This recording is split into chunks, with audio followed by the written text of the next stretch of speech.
आज मैं आपको एक ऐसी कहानी सुनाऊंगा जो पिछले कुछ सप्ताह पहले मेरे साथ घटी। मैं अपना पूरा दिन जो ख़त्म करके जब मैं घर पे आया तो मेरे वॉचमैन ने बताया कि एक लड़की नीचे खड़ी है जो चल नहीं सकती, खड़ी नहीं हो सकती, और वो पूरा दिन वहाँ खड़ी हुई थी। और उस दिन मैं गुड न्यूज़ टुडे की ही शूटिंग करके लौटा था। रात के 11:30 बजे का समय था। तो मैं नीचे गया, उस लड़की से मुलाकात हुई और मैंने उनसे पूछा कि आपको क्या है। तो उसने बताया कि उसे एक बहुत ही रेयर डिजीज़ है जो सिर्फ एक डॉक्टर थे मुंबई में जिनका नाम था आलोक शर्मा, जो वही ठीक कर सकते हैं। तो मुझे लगा कि रात को 11:30 बजे डॉक्टर साहब को क्या फ़ोन करूँगा। मैंने उस लड़की से डॉक्टर साहब का नंबर लिया और उनके सामने खड़े खड़े एक मैसेज डाला कि डॉक्टर साहब जब आप फ्री होंगे मैं आपसे बात करना चाहूँगा। और जब मैं ऊपर आया तो मैंने देखा कि डॉक्टर साहब का मुझे वापस मैसेज आया हुआ है और उन्होंने बोला कि हम सोनू अभी बात कर सकते हैं। करीबन 12 बजे का समय था। मैंने डॉक्टर साहब से बात किया, उस लड़की की जो रिपोर्ट्स शेयर की थी, और डॉक्टर साहब ने उसे देखने के बाद बोला कि सोनू इसे आप कल मेरे अस्पताल में भेज दीजिए।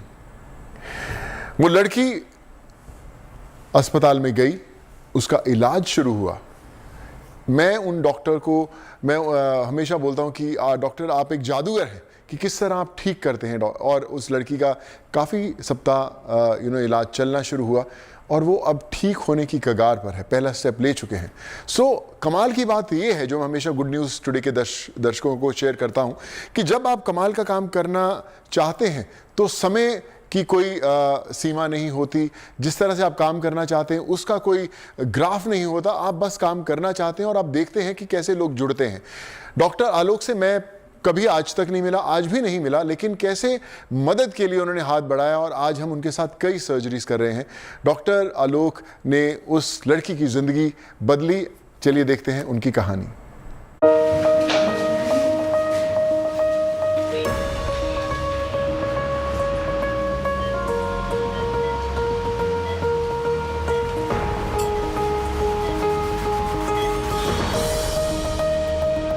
ये मुंबई के न्यूरोजेन ब्रेन एंड स्पाइन इंस्टीट्यूट का ऑपरेशन थिएटर है। ऑपरेशन थिएटर की ये तस्वीरें आपको विचलित कर सकती हैं। डॉक्टर्स की टीम यहां एक जिंदगी को बचाने में जुटी है। रात को 11 बजे आप अपने घर से नीचे आके एक जो रोजलिन की आपने मदद करी, रात को 12 बजे मेरे से फोन पे बात करी, ये सब करते नहीं। ये एक लड़की थी जो अकेली थी, आई हुई थी हैदराबाद से, और आपने रात को उसको वहां छोड़ा नहीं, आपने उसकी मदद करी, हमारे पास रेफर किया। तो आपका और आपके फाउंडेशन का बहुत ही अच्छा काम हो रहा है। हमने तो आज तक सिर्फ सुना था आपने जो काम किया है, पर ये पहली बार हमने एक्चुअली देखा कि आप किस तरह इंडिविजुअल पेशेंट जिनका कोई नहीं है, इनका कोई नहीं है, और आप उनकी आउट ऑफ द वे जाके थ्रू योर फाउंडेशन मदद करते हैं। टीवी स्क्रीन पर जो अपने पैरों से चलने की कोशिश कर रही हैं, इनका नाम है रोजेलिन। कुछ देर पहले आप इन्हें ही ऑपरेशन टेबल पर हरे कपड़ों के नीचे देख रहे थे। मेरा नाम रोजलिन है। मैं हैदराबाद से सोनू सूद सर को मिलने के लिए आई थी मेरे ट्रीटमेंट के लिए। मैंने उनके घर के सामने पूरा दिन वेट किया मेरे ट्रीटमेंट के लिए, और मैंने फाइनली मुझे रात को उनसे मिलने का चांस मिला। और मैं उनसे मिलने के बाद में सर ने मुझे रात को 12 बजे डॉक्टर आलोक शर्मा उनसे बात करके मुझे वहाँ पे ट्रीटमेंट के लिए भेजा। अब मैं सोनू सर के वजह से मेरा ट्रीटमेंट हो पाया है। चलने की ताकत और उम्मीद खो देने के बाद, हर जगह से निराश होने के बाद, जब वर्षों से शांत शरीर हिलने लगे तो इसे आम आदमी चमत्कार कहता है और डॉक्टर इसे अनुभव और रिसर्च का नतीजा कहते हैं।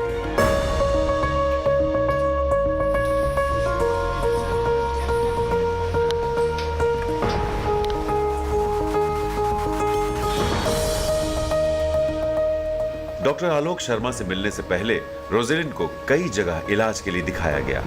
हर बार उम्मीद बंधती थी और टूट जाती थी, लेकिन स्टेम सेल थेरेपी ने रोजेलिन को नया हौसला दिया है।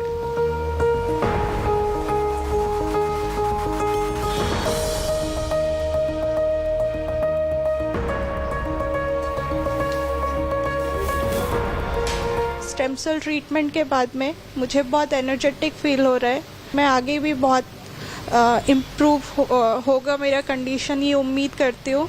किसी भी तरह से होप नहीं लूज़ करना चाहिए, क्योंकि हर चीज़ का सल्यूशन होता है, जैसे मुझे यहाँ पे आके सल्यूशन मिला।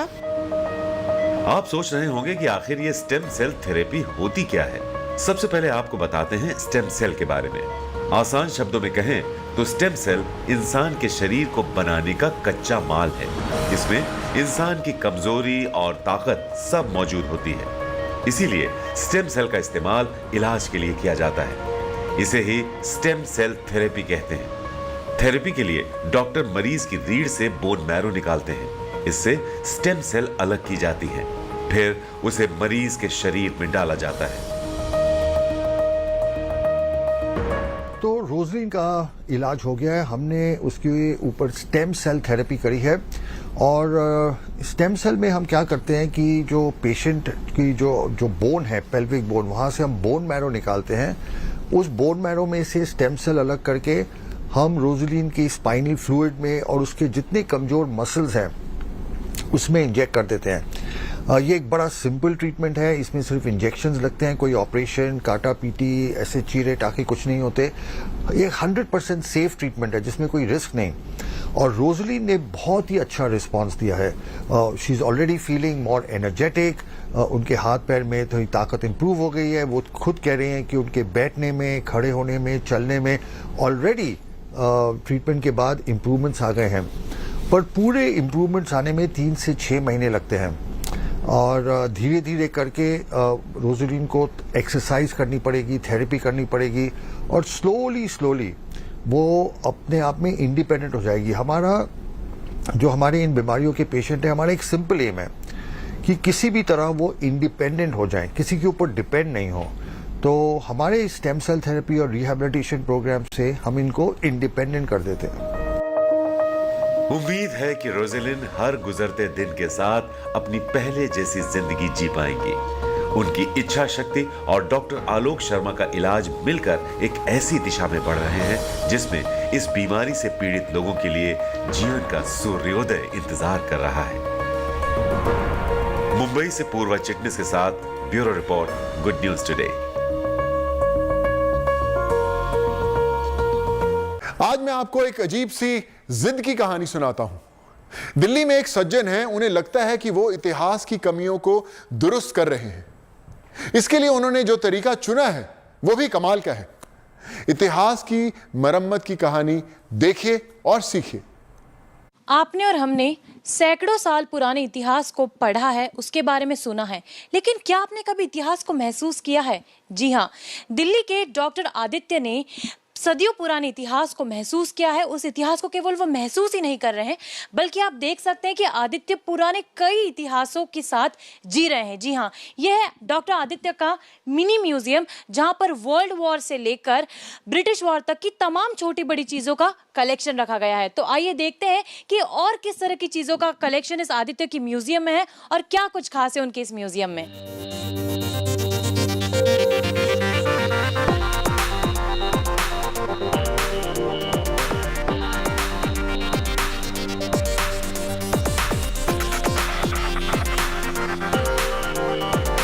Anything which is old is what I collect.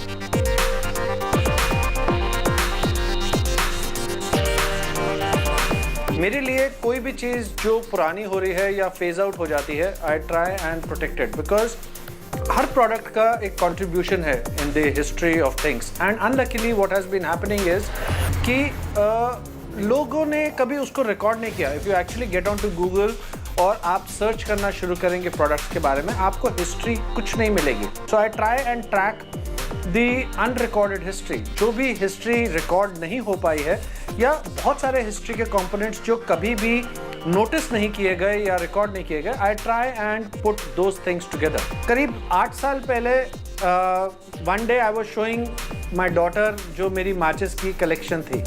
So she started कि आपने क्यों कलेक्ट करना बंद कर दिया, आपको करते रहना चाहिए था, because it was so interesting. तो आई सेड ओके, दोबारा करते हैं।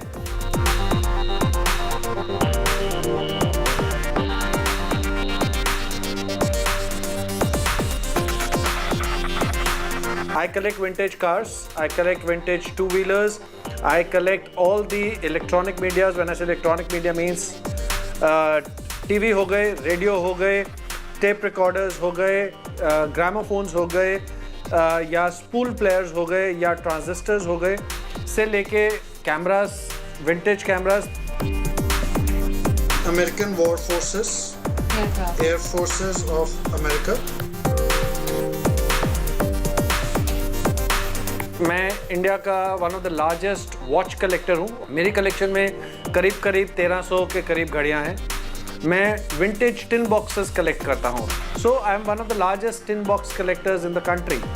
फिर मैं मैच बॉक्सेस कलेक्ट करता हूँ, जो मेरी एक्चुअली द फर्स्ट कलेक्शन थी एज अ चाइल्ड। मैं 7 साल का या 8 साल का था जब मैंने मैचेस इकट्ठी करनी शुरू की थी। फिर I collect books and comics. मेरे पास करीब 6 से 7 हज़ार बुक्स और कॉमिक्स का कलेक्शन है।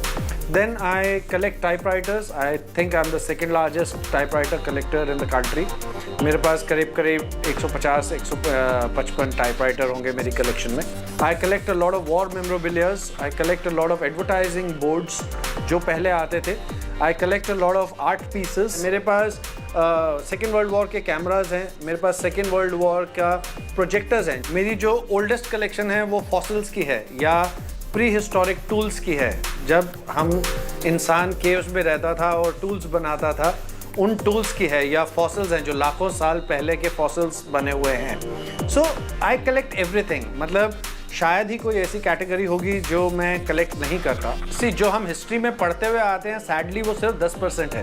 किताबों में जो लिखा हुआ है वो 10% भी नहीं है। और वो 10% भी जो लिखा हुआ है वो 10% भी मैनिपुलेटेड है।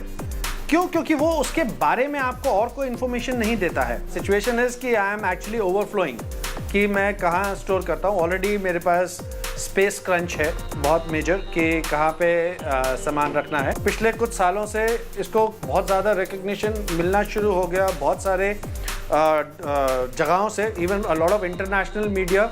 और it gives an identity. Not सिर्फ मेरे लिए आइडेंटिटी है, ये एक बहुत बड़ी आइडेंटिटी ये है कि एक ऐसा एफर्ट किया जा रहा है जो अनरिकॉर्डेड हिस्ट्री को प्रिजर्व किया जा रहा है। इवेंचुअली जो एम है या इवेंचुअली जो गोल है वो एक ऐसा म्यूजियम बना देने का एम और गोल है कि एक कॉमन मैन म्यूजियम बन के रह जाए। तो आपने देखा कि डॉक्टर आदित्य ने तमाम तरह की चीज़ों को सहेज कर रखा है। कई बार ऐसी चीज़ें जिनको हम कबाड़ समझकर फेंक देते हैं, उन सभी चीज़ों को, छोटी बड़ी चीज़ों को आदित्य ने कितने अच्छे से, कितने ध्यान से संभाल रखा है। और हर छोटी चीज़ के साथ कुछ ना कुछ कहानी जुड़ी हुई है, इतिहास जुड़ा हुआ है। और आदित्य जैसे लोग ये सिखाते हैं कि दुनिया चाहे कुछ भी कहे, लेकिन कीजिए वही जिसमें आपको खुशी मिलती है, और साबित कर देते हैं कि वाकई में शौक बड़ी चीज़ है। वीडियो जर्नलिस्ट आलोक दास के साथ गुड न्यूज़ टुडे के लिए तेजश्री पुरंदरे। आपने तरह तरह के बैंक देखे और सुने होंगे, लेकिन अब मैं आपको एक अनोखे बैंक की बात सुनाता हूं। इस बैंक में मां का दूध जमा किया जाता है। ममता से भरी कहानी देखें और अपने दोस्तों और रिश्तेदारों के साथ शेयर भी करें।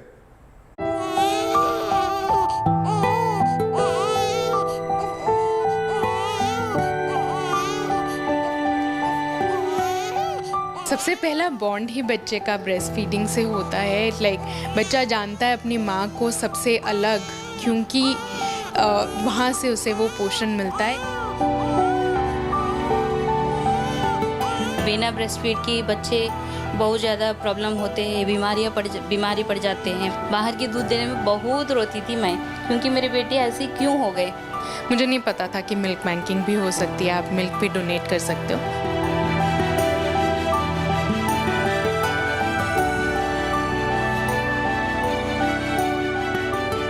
भगवान की कृपा से मैं भगवान को बहुत ज़्यादा थैंक्स बोल रही हूँ। ये मौका मुझे भगवान दिया है। अगर किसी की भी हेल्प हो सके तो बहुत अच्छा लगता है। किसी और की जान बच रही है, ये तो बहुत बड़ी बात है।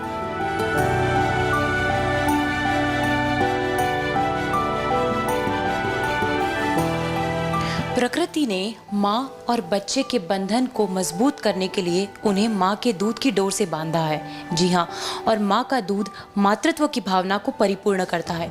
माँ का दूध दरअसल बच्चे के लिए उसकी पूरी ज़िंदगी के लिए एक अमृत के समान होता है।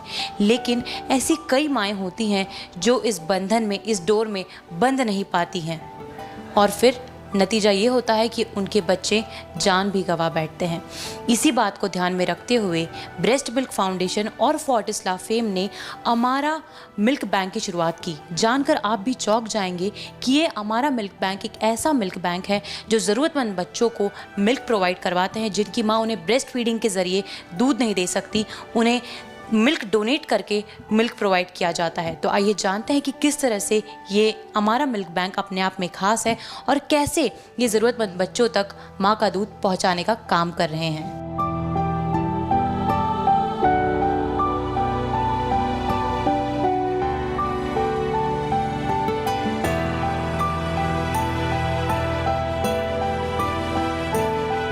Milk bank is a very old primitive method of feeding babies.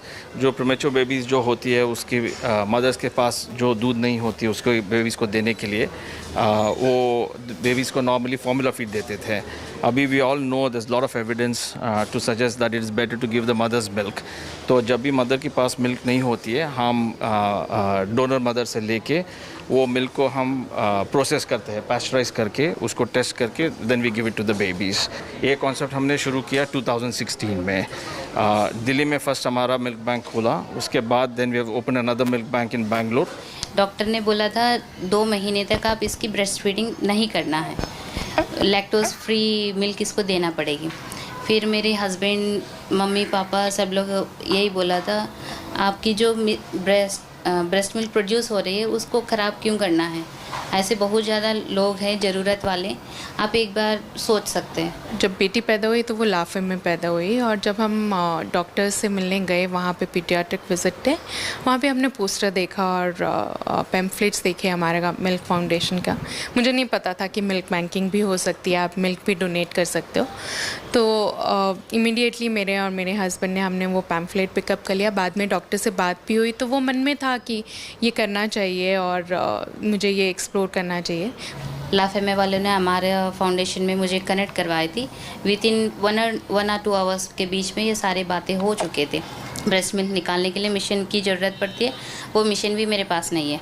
फिर उन्होंने तुरंत अरेंज किया था, अरेंज करके मुझे शाम तक तो पहुंचवा दिया। Weekly 8 bottles, each bottle 150 ml bottle, हफ्ते में 8 बॉटल्स में डोनेट करती थी।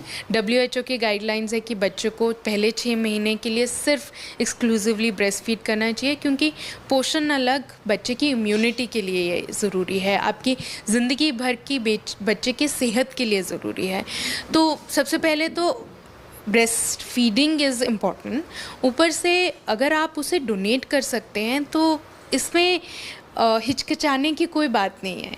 एक तरफ से तो बहुत दुख होती थी, मेरी बेटी ब्रेस्ट फीड नहीं कर पा रही हूँ, मैं बाहर से दूध खरीद के और बॉटल फीड कर रही हूँ, ये तो बहुत दुख की बात है। मेरे पापा ने मुझे एक ही बात बोला है, बेटा आप चिंता मत करो, भगवान ने किसी एक ही फ़ायदा के लिए आपको, आपकी बेटी को तकलीफ़ दिया गया है, ये ज़रूर ठीक हो जाएगी। आप ऐसा डोनेट किया करो, ये किसी और की जान बचाने के लिए तो आपकी दूध की ज़रूरत है, इसीलिए तो आपके भगवान ने आपकी बेटी को ऐसा दिया गया है। बेबी के नाम पे तोला और ये दान वगैरह किया तो मुझे लगा वो दान तो सब कर सकते हैं, but you know breast milk mother का ये ऐसी चीज़ है जो सिर्फ फॉर्चुनेट माँ के लिए ही है और कुछ समय के लिए ही है। तो इसलिए मुझे लगा कि और कुछ दो ना दो, इसे ज़रूर देना चाहिए, इसका दान ज़रूर होना चाहिए।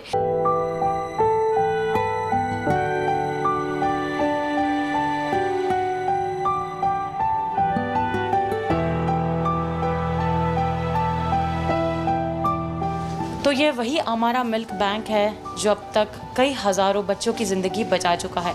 आइए आज हम आपको दिखाते हैं कि ये मिल्क बैंक जो है किस तरह से काम करता है और मिल्क का स्टोरेज और प्रोसेसिंग किस तरह से होता है।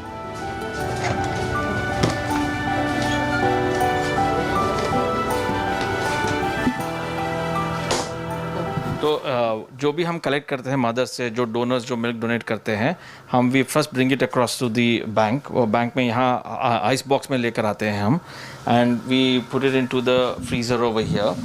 This is the process of collecting the milk. जो भी मिल्क आता है we collect it and put it over here in the freezer. यहाँ -20 डिग्रीज में स्टोरेज हो जाती है। Then we remove the milk. हमें उसको थॉ करते हैं पहले, क्योंकि वो फ्रोज़न होती है। We have to get it back to room temperature. हम उसको थॉ करके we mix it under this hood, which is known as a plasma hood, so that the milk does not get infected. जो machine है, this is the pasteurizer machine. So this is what actually heats the milk up to about 63.5 degree centigrade. जब वो temperature में आ जाता है, जो भी bugs है, जो भी है, वो destroy हो जाती है. But also it maintains the nutrition of the milk. When the milk is then pasteurized and वो जब cool हो जाती है, we take a bit of the sample of the milk and वो हम infection के लिए check करने के लिए भेज देते हैं. And we also have what is known as a milk analyzer. इसमें जो न्यूट्रिशनल कंटेंट है मिल्क का, इसमें इस मशीन में एनालाइज हो जाती है। तो whatever milk is there we then store it in this industrial grade freezer at -20 degree centigrade. तो हमारी फाइनल हर बॉटल वैसे होती है with the nutrition content printed on it, so that when जो भी डॉक्टर वो प्रीमेच्योर बेबी को दूध दे रही है, they know exactly how much nutrition they giving for the baby. मुझे तो आई थिंक मेरे लिए तो भगवान से कम नहीं है, जिन्होंने कहते हैं कि ज़रूरी नहीं है कि मैंने बेबी डिलीवर किया है तो बट मैं उसको खाना तो नहीं दे पा रही थी उस टाइम पे, पर I am very thankful and blessed कि मुझे ये उन्होंने हेल्प करी। मेरे दिल से सच में उनके लिए बहुत बहुत दुआएं निकलती हैं, उनके बच्चों के लिए बहुत दुआएं निकलती हैं, और ये बहुत ही एक नोबल कॉज़ है, मुझे ऐसा लगता है। और डेफिनेटली सबको इस चीज़ में आगे आना चाहिए और हेल्प करनी चाहिए। अगर मैं भी अपना योगदान कभी दे पाऊँ तो मैं भी ज़रूर दूंगी। तो आपने देखा कि किस तरह से अमारा ह्यूमन मिल्क बैंक ने एक नहीं दो नहीं बल्कि हज़ारों बच्चों की जान बचाई और उन ज़रूरतमंद बच्चों तक माँ का दूध पहुँचाने की कोशिश की जो ब्रेस्ट फीडिंग के ज़रिए माँ का दूध नहीं ले पा रहे थे।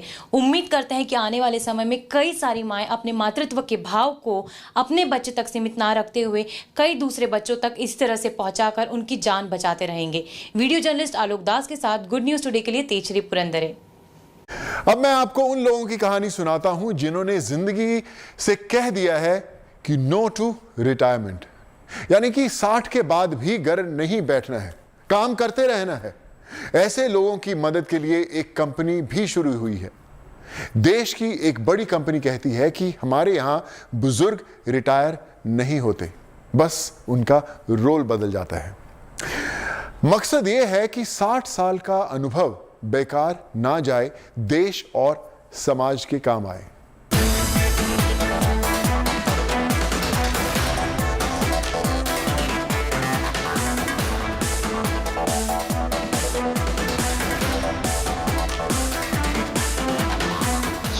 आज से 4 साल पहले जब हमने बहुत सारे सीनियर सिटीजन से बात करना शुरू करा, उनके बारे में, उनके रूटीन्स के बारे में जानना शुरू करा कि एक इंसान रिटायरमेंट के बाद किस तरीके से अपने आप को इंगेज करता है या अपने क्या रूटीन बनाता है, हमने एक 1.5 ईयर लॉन्ग सर्वे रन किया, जिससे हमारे को जो फाउंडिंग्स पता लगी, उस फाउंडिंग्स के बेसिस पे जो मेन एक क्राइटेरिया था, लोग सेकेंड इनिंग में बीमारी जो एक्चुअली आ रही है वो उनके बोरियत से बोलें या एब्सेंस ऑफ रूटीन की वजह से आती है। एंग्जाइटी और डिप्रेशन दो एक ऐसी बीमारियां मॉडर्न वर्ल्ड में एंटर करी हैं जिसमें सीनियर सिटीजन्स सबसे ज़्यादा इफ़ेक्ट होते हैं, स्पेसिफिकली जब उनके पास वो एक 30 साल से 40 साल से जो रूटीन बना होता है वो सडनली ब्रेक करता है। आप 1 महीना पहले तो कर ही रहे थे ना सारा कुछ, तो 1 महीने में तो आप बुढ़े नहीं हो गए। You know, age is just a number, जैसे सब लोग कहते हैं, age is just a number. ये मेरे को सबसे एक पॉइंट लगा कि there has to be a solution जो उनको कुछ रूटीन, कुछ चीज़ दे, something to look forward to every day. This was the logo we had, this was the motto we have right now, and इसी एक जज्बे से हमने हम कम्युनिटीज़ की शुरुआत करी। लोगों को लगता है कि 60 एक ऐसी उम्र है, उसके बाद तो हमें सिर्फ अब अपने एक अंतिम काल जो एक शब्द आता है उसका इंतज़ार करना है। बट जब हमने वो 1 साल कुछ लगभग 50,000 सीनियर से बात करी, हमें दिखा कि ये सोच बदल चुकी है। लोग 60 के बाद एक नया जीवन शुरू कर रहे हैं, उनकी एनर्जी, उनका रुतबा इतना ज़्यादा है, बट उनको कोई मौका नहीं मिल रहा। हमारा शुरू से कॉन्सेप्ट है कि यहाँ पे कोई रिटायर नहीं होता है, तो हमारे लगभग 4000 लोग बजाज कैपिटल के साथ जुड़े हुए हैं और अभी करंटली लगभग 1% ऑफ हमारी कंपनी की जो एम्प्लॉय बेस है 35-40 लोग, वो 60 से ऊपर हैं। तो हमारे यहाँ क्या होता है कि जब लोग 60 की उम्र टच करते हैं तो उनका केवल रोल चेंज हो जाता है, तो वो फुल टाइम एम्प्लॉय से कंसल्टेंट बन जाते हैं। बट जब तक वो काम करना चाहें, जब तक उनमें एनर्जी है, वाइटैलिटी है और कंपनी को कुछ देने को है जो लोगों के पास बहुत होता है, दे कंटिन्यू टू वर्क। हमारी इंडस्ट्री इस 60 की उम्र को एक लेबल जो मानती है, वो पहले ज़माने में इसलिए था कि नई जनरेशन को मौका मिले, जो आज भी मिल रहा है। बट एक चीज़ है, हम जो सीनियर सिटीज़न आप वर्ड यूज़ कर रहे हैं, हम उसके लिए वर्ड यूज़ करते हैं senior with a teenager spirit. हम इस एनर्जी और इस एक्सपीरियंस को कॉर्पोरेट्स तक, इंडस्ट्री तक दिखाना चाहते हैं और उन्हें बताना चाहते हैं कि एक बहुत बड़ा माइंडसेट का चेंज हुआ है, जिसकी वजह से हम कम्युनिटीज़ राइज हो रही है और आगे भी होती रहेगी। मेरी उम्र 66 है जी और 35 साल से काम कर रहा हूँ। शुरू किया था एज मैनेजमेंट ट्रेनिंग, फिर एवरी सेकेंड ईयर ग्रोथ थी। Then I had reached a stage of 60 years, तो 60 ईयर्स रिटायरमेंट थी। अब हर रोज़ 12 से 14 घंटे काम कर रहे थे। एक दिन ऐसे हुआ कि जी आप उठे, आपने कहीं जाना ही नहीं है। तो पहले तो कहा नहीं ऐसे ही होता है, तो देखा हमने कि बिज़ी रखना अपने आप को, बिकॉज आप कभी घर फुल टाइम रहे नहीं, आपको घर का पता ही नहीं था क्या होता है घर में, ठीक है। तो जब ये सब देखने लगा तो हमने कहा यार ये it's not my cup of T. तो फिर हमने शुरू किया देखना। उसके बाद फिर मैंने कहा नहीं, करना तो ज़रूरी है। तो फिर I got in touch with हम थ्रू रेफरेंस। किसी ने बोला आप लिंक्डइन में जाओ, देखो करेंगे, तो वो करा हमने। उनके साथ फिर 1-2 असाइनमेंट मिले, वो शुरू हुआ। फिर अपने आप अपने असाइनमेंट मिलने लगे। आपके टाइमिंग्स ठीक है, आप उठते सुबह हो, अपना पेपर पढ़ते हो, आपका शेड्यूल बना होता है कि भाई ये है, आपकी कोई कमिटमेंट नहीं है कि आपने 9 बजे ऑफिस पहुंचना है। हम कम्युनिटी मेरे को पता लगा हम कम्युनिटी एंड कृतार्थ थे वो, और उनके पास एक अपॉर्चुनिटी सीधा ही आ गया था। मैंने हफ्ता 10 दिन के अंदर जैसे कनेक्ट हुए थे, उन्होंने कहा कि ऐसा कोई अपॉर्चुनिटी है। मैंने कहा आई वुड बी इंटरेस्टेड। हमने हम की शुरुआत हमारे सीनियर सिटीजन्स के घर में करी थी, जो एक सोशल मीडिया प्लेटफॉर्म, जो सेकंड होम बोला जाता है आजकल हमारे सीनियर्स का, वहाँ से हम की शुरुआत हुई थी। एंड आज भी अगर किसी सीनियर को हमारे से जुड़ना है, हम सिर्फ ये बोलते हैं we are just a WhatsApp group away from you, we are fully online and anyone can become a part of our digital family within just a single click. Seniors को आप छोड़ नहीं सकते हैं। आप ये नहीं बोल सकते हैं कि मेरे सीनियर्स अब 60 पहुंच गए हैं तो ये अब किसी काम के नहीं हैं, उनको इंतज़ार करना है अपने अंत का। ऐसा नहीं है। उनका जो वो डिकेड्स का जो एक्सपीरियंस है, वो सिनर्जी इतना ज़्यादा आप एक्सपीरियंस के साथ, इवन जो यंगर जनरेशन जो उनके साथ काम कर रही है, उनको इतना सीखने के लिए मिलता है। और आई थिंक इससे ज़्यादा बेटर हमारे क्लाइंट्स के लिए बेटर क्राइटेरिया हो नहीं सकता। मेरे को अच्छा लगता है जब मैं यंगस्टर के साथ काम करूं, उनको मैं ट्रेन करूं। मेरे पास 40-45 साल का एक्सपीरियंस है, जो मैं कह ही रहा था आपको, वो पूरा निचोड़, मेरा एक्सपीरियंस का निचोड़, I want to pass it on. मैं उन लोगों को पास ऑन करना चाहता हूँ, उनको सिखाना चाहता हूँ कि इस ऐसे बिजनेस लाइन में कैसे उसको प्रमोट करें। You know, age is just a number, जैसे सब लोग कहते हैं, age is just a number. As long as आपके पास एनर्जी है, एंथुजियाज्म है, काम करने का वो क्षमता है, विलिंगनेस है, और अपॉर्चुनिटीज आते रहें, शायद आपको करना चाहिए। That's what my motto is, and you should keep on doing and contribute करना चाहिए सोसाइटी को। ये तो एक मैसेज जाना चाहिए कि भाई ये जो आपकी ऑब्सेशन है ना कि रिटायर हो गए हैं, ये गलत है। हाँ, आपके पास अब अपना टाइम है, उसको कैसे यूटिलाइज करना है वो बड़ा इंपॉर्टेंट है। आप काम ज़रूर करते रहो, तो आपने देखा कि किस तरह से ये सभी लोग सीनियर्स के कॉन्सेप्ट पे काम कर रहे हैं, यानी कि सीनियर्स प्लस टीनेजर्स। इनका जोश, जुनून और जज्बा ठीक उसी तरह से है जिस तरह से एक नौजवान का होता है। और इन सभी लोगों ने ये बात साबित कर दी है कि उम्र सिर्फ एक आंकड़ा है। इंसान यदि दिल से जवान रहना चाहे तो वो जिंदगी में कुछ भी हासिल कर सकता है। वीडियो जर्नलिस्ट पवन कुमार के साथ गुड न्यूज टुडे के लिए तेजश्री पुरंदरे। कोशिश से बदलाव की कहानियां जारी। 3 साल का एक बच्चा है, 4 मिनट में 195 देशों के झंडे पहचान लेता है। यह कमाल की क्षमता है। आइए साथ में मिलकर हम सब देखते हैं।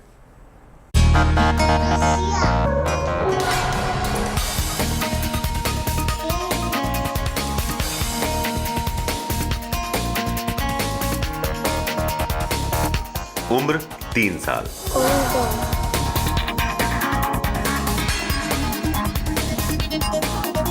नाम श्रेयांक।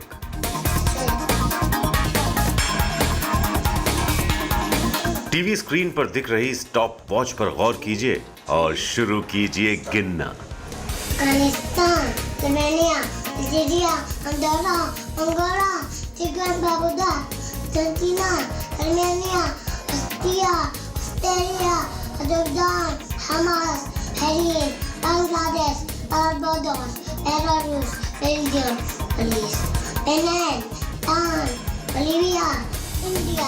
23 सेकंड होते होते श्रेयांक ने 40 देश के झंडों को पहचान लिया। देखिए कितने फर्राटेदार तरीके से एक के बाद एक सभी देशों का नाम बता रहा है। ये गिनती यहीं खत्म नहीं होती। दिल्ली का ये नन्हा श्रेयांक रिकॉर्ड 4 मिनट के अंदर 195 देशों के झंडों का नाम बता देता है। Malaysia, Maldives, Mali, Malta, Marshall island, Mongolia, Montenegro, Morocco, Nauru, Nepal, Netherland, New Zealand, Panama, Papua New Guinea, Paraguay. हमारे साथ श्रेयांक हैं जिसकी उम्र महज 3-3.25 साल है और श्रेयांक कंट्रीज के फ्लैग्स देख करके उनके नाम जल्दी बता देता है और लगातार रिकॉर्ड जो है वो कायम कर रहा है। श्रेयांक, ये आप कंट्रीज के नाम जानते हो सब? कौन कौन सी कंट्रीज आप जानते हो? यूनाइटेड किंगडम जानते हो, उसके अलावा? United states. आप कौन सी कंट्री में रहते हो? इंडिया। अच्छा, ये सामने फ्लैग्स जो आ रहा है लैपटॉप पे, वो कौन सा फ्लैग है? हाइटी। ये श्रेयांक की काबिलियत है जो कि तमाम जो कंट्रीज हैं उन सब को ये पूरे मैप पर पूरी तरह से कोड कर देते हैं कि कौन सा देश कहाँ पर है। इसके अलावा सारे फ्लैग्स इनको पता है। श्रेयांक के इस खास गुण के बारे में उसके मम्मी पापा को कैसे पता चला, इसके पीछे भी एक कहानी है। बात उन दिनों की है जब पूरे देश में लॉकडाउन लगा था। उनके फादर हैं मयंक हमारे साथ। मयंक, कब से ये शुरुआत जो है वो श्रेयांक ने की है? जी, जैसे सबको पता है कोविड की वजह से लॉकडाउन चल रहा है तो भी इतना घूम नहीं पाते थे। तो जब लॉकडाउन खुला ही तो ऐसे ही इसको ड्राइव पे ले गया सीपी और डिप्लोमेट एरिया में, वहाँ खुला होता है। तो वहाँ पे कुछ फ्लैग्स देखे, इसने हमसे पूछा कि ये कौन से फ्लैग है पापा? तो ये वाज लाइक बेटा मुझे भी नहीं पता। सो हम लगा घर आके बताएंगे, तो फिर घर आ गए। ही डिडंट फॉरगेट, बोलता कि बताओ पापा वो कौन सा था, पापा वो कौन सा था। It was very difficult for us. So हमने गूगल करके कुछ ढांढ के इसको बताया कि बेटा ये फ्लैग्स हैं। सो बात ख़त्म हो गई, हम सो गए। पर नेक्स्ट डे पापा वो कौन सा है और बताओ। तो वी थॉट कि चलो इसको और बता देते हैं। करते करते hardly 1 or 2 month we don't even remember, इसको सारे फ्लैग्स याद हो गए। And with time with practice इसकी जो टाइमिंग है वो कम होती जा रही है। So that's quite an achievement. बाकी सारा जो श्रेय है इसको सिखाने का इसकी मदर को ज़्यादा है, बिकॉज सब कुछ उसी ने सिखाया है। इंडिया। दिन बीतने के साथ श्रेयांक के सवालों की लिस्ट बढ़ती जा रही थी और श्रेयांक के मम्मी पापा के पास जवाब देने के लिए गूगल के अलावा कोई चारा नहीं बचा। श्रेयांक की जिज्ञासा दिन ब दिन बढ़ती गई। श्रेयांक के पापा मयंक तो हैरान परेशान हो गए, लेकिन श्रेयांक की मां श्रुति श्रेयांक के सवालों का जवाब ढूंढती रही। पजल्स में बहुत इंटरेस्ट है और वर्ल्ड मैप वाली पजल्स, और उसको वो आइडेंटिफाई कर लेता है कौन सी कंट्रीज़ कहाँ पे है, वो लगा देगा, आपको बता देगा, उसके फ्लैग्स भी आइडेंटिफाई करके प्रॉपर जगह पे लगा देता है। Apart from that he is always inquisitive, उसकी लिस्ट रेडी है। तो after flags he was like कि मुझे लैंडमार्क्स करने हैं, सो ही डिड द लैंडमार्क्स। उसको अराउंड द वर्ल्ड बहुत फेमस जो अराउंड 90 लैंडमार्क्स है वो पता है, एंड उसकी लिस्ट रेडी है कि ये तो बहुत कम है, मुझे सारे करने हैं। उसके बाद उसकी लिस्ट रेडी है, मुझे और कैपिटल्स करनी है, मतलब apart from the countries flags, अब मुझे उनकी कैपिटल्स भी बताओ। तो सर मतलब यस, उसकी इंक्विजिटिवनेस इतनी ज़्यादा है, वो उसकी रेडी है लिस्ट के, अब इसके बाद मैं ये करूँगा।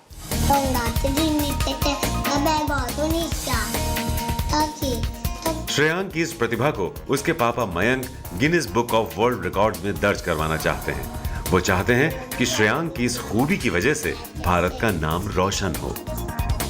He has already made us proud. इससे आगे इसको we have applied for the Guinness.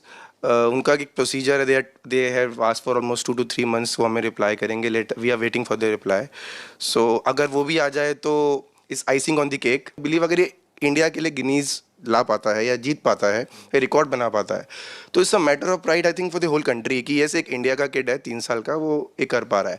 And with the coming times आगे चलकर इसकी अगर मेमोरी और इसकी पिक्टोरियल मेमोरी जिसे बोल रहे हैं जो भी शार्प रहती है, तो वो फुल इंडिया के लिए और भी कुछ रिकॉर्ड्स बना पाए या कुछ बड़ा काम कर पाए, इंडिया के लिए जो कर पाए, that will be very good for me. Shreyank और उनकी मदर और फादर दोनों ही अब ये चाहते हैं कि Guinness book of world record में उनका बच्चे का भी नाम जो है वो शामिल हो और गोल्ड मेडल लेकर के देश का नाम भी रोशन करे। कैमरा पर्सन हिमांशु शर्मा के साथ सुशांत मेहरा, दिल्ली आज तक। दिल्ली के हवाई अड्डे में विमानों के लिए बाईपास या फ्लाईओवर बन रहे हैं, जिसे टेक्निकल भाषा में कुछ और कहते हैं, लेकिन ये जब पूरा हो जाएगा तो यात्रियों का समय और पैसा भी बचेगा, प्रदूषण घटेगा। हमारी ये रिपोर्ट देखकर आपको बहुत कमाल का अनुभव होगा। चलिए साथ में देखते हैं। ये दिल्ली का इंदिरा गांधी इंटरनेशनल एयरपोर्ट है। फ्लाइट लैंड करती है। फ्लाइट की रफ्तार धीरे धीरे कम हो रही है। रनवे से सरकती हुई अब ये फ्लाइट एयरपोर्ट के उस हिस्से की तरफ बढ़ रही है जहां पैसेंजर फ्लाइट से उतरेंगे। विमान के रनवे से पार्किंग एरिया तक जाने को अंग्रेजी में टैक्सिंग कहते हैं। इसमें 3 काम होते हैं। फ्लाइट के टेक ऑफ से लेकर उसकी लैंडिंग और फिर टैक्सिंग होने तक काफी तेल खर्च होता है। यात्रियों को समय लगता है। रनवे से टैक्सीवे और फिर टैक्सीवे से रनवे तक जाने में एक फ्लाइट को औसतन 9 किलोमीटर की दूरी तय करनी पड़ती है और औसतन 350 लीटर ईंधन की खपत होती है। विमान से बाहर निकलने में यात्रियों को लैंडिंग के बाद औसतन 10 से 15 मिनट का वक्त ज्यादा लगता है। सोचिए, अगर रनवे से पार्किंग की दूरी घटा दी जाए तो किराया सस्ता होगा, यात्रियों का वक्त बचेगा और तेल से होने वाला प्रदूषण भी घटेगा। दिल्ली इंटरनेशनल एयरपोर्ट में यही ट्रिपल प्रोटेक्शन देने की कोशिश चल रही है, जिसकी तस्वीरें आपके सामने हैं।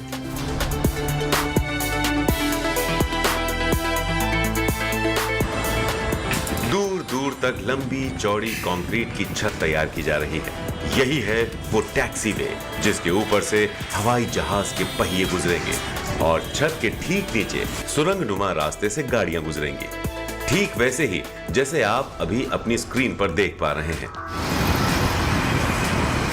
दिल्ली एयरपोर्ट के आसपास का ये इलाका चारों तरफ सड़कों का जाल फैला है। दोहरे एलिवेटेड ईस्टर्न क्रॉस टैक्सीवे को बनाने के लिए एयरपोर्ट एरिया को और बढ़ाया जा रहा है, जिसकी लंबाई करीब 2 किलोमीटर है। दिल्ली एयरपोर्ट पर टेकिंग ऑफ और लैंडिंग के वक्त आपको काफी इंतजार करना पड़ता था, लेकिन अब ये जो इंतजार है वो खत्म होने वाला है, क्योंकि देश का पहला डुअल एलिवेटेड टैक्सी हाईवे जो है वो बनकर तैयार हो रहा है। और इस वक्त हम उसी डुअल एलिवेटेड टैक्सी हाईवे पर मौजूद हैं, जो दिसंबर 2022 तक बनके तैयार हो जाएगा। पहले एयरक्राफ्ट को 9 किलोमीटर की दूरी तय करनी पड़ती थी, लेकिन अब इस हाईवे के कारण जो है ये दूरी घटकर 2.1 किलोमीटर हो जाएगी। और इसकी खास बात ये होगी कि साल में 55,000 टन का जो CO2 एमिशन होता है वो भी बचेगा। टैक्सीवे बनने से किराए में कमी और वक्त बचने की बात तो आप समझ गए हैं।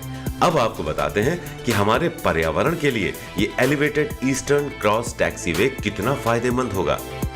जब फ्लाइट्स टेक ऑफ करती हैं तब सबसे ज्यादा कार्बन निकलता है। आंकड़े बताते हैं कि फ्लाइट्स के टेक ऑफ में सालाना लगभग 55,000 टन कार्बन पर्यावरण में घुलता है। एक फ्लाइट के टेक ऑफ में औसतन एक बार में 1114 किलोग्राम कार्बन डाइऑक्साइड निकलती है।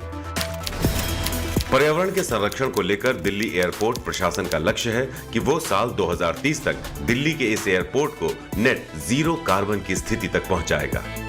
टैक्सीवे का इस्तेमाल फ्लाइट की लैंडिंग और पार्किंग का अंतर खत्म करेगा, तो साथ ही कार्बन का प्रदूषण भी कम होगा। इस एलिवेटेड ईस्टर्न क्रॉस टैक्सीवे बनने से पैसेंजर्स को लैंडिंग के बाद कम समय विमान के भीतर गुजारना होगा। साथ ही फ्लाइट्स के सर्कुलेशन पाथ में सुधार करने में भी मदद मिलेगी। सिंगापुर समेत कई और भी ऐसे देश हैं जहां एलिवेटेड ईस्टर्न क्रॉस टैक्सीवे का मॉड्यूल बहुत सफल रहा है। टैक्सीवे वो पैसेंजर की भी अच्छा एक्सपीरियंस बना जाता है। कैसे? वो ट्रैवलिंग टाइम, वो जाने का टाइम है एयरप्लेन से रनवे से एयरप्लेन, उसका जर्नी टाइम, ट्रैवल टाइम वो कम हो जाता है। इससे जो वो तब बच जाता है टाइम। हम लोग ये एक्सपेंशन जो कुछ कर रहे हैं अंडर फेज 3 है, ये टैक्सी उसके हिसाब से कर रहा है। हम लोग ये कर सकते हैं, बोल सकते हैं कॉन्फिडेंटली, ये पूरा एक्सपेंशन होने के बाद आपका दिल्ली एयरपोर्ट 8 से 140 मिलियन पैसेंजर तक हैंडल कर सकता है।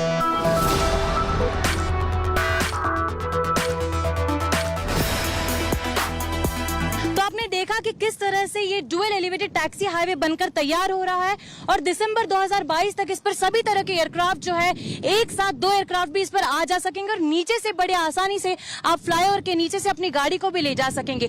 खास बात यह है कि साल 2030 तक दिल्ली एयरपोर्ट इस बात की तैयारी कर रहा है कि दिल्ली एयरपोर्ट जो है वो पूरी तरह से जीरो कार्बन जोन बन जाए। तो देखना यह होगा कि किस तरह से ये सभी प्रोजेक्ट्स को एक एनवायरमेंट फ्रेंडली की ओर आगे ले जाते हैं। वीडियो जर्नलिस्ट कृपाल सिंह के साथ गुड न्यूज टुडे के लिए तेजश्री पुरंदरे। इन सभी कहानियों का सिर्फ एक ही मैसेज है कि जिद के आगे जीत है, हारना नहीं है, आगे बढ़ना है, हमेशा पॉजिटिव रहना है। आपके पास भी अगर कोई ऐसी कहानी है तो स्क्रीन पर लिखे ईमेल एड्रेस पर हमें भेज दें। आज के लिए सिर्फ इतना ही, फिर मुलाकात होगी। Jai Hind, take care, thank you.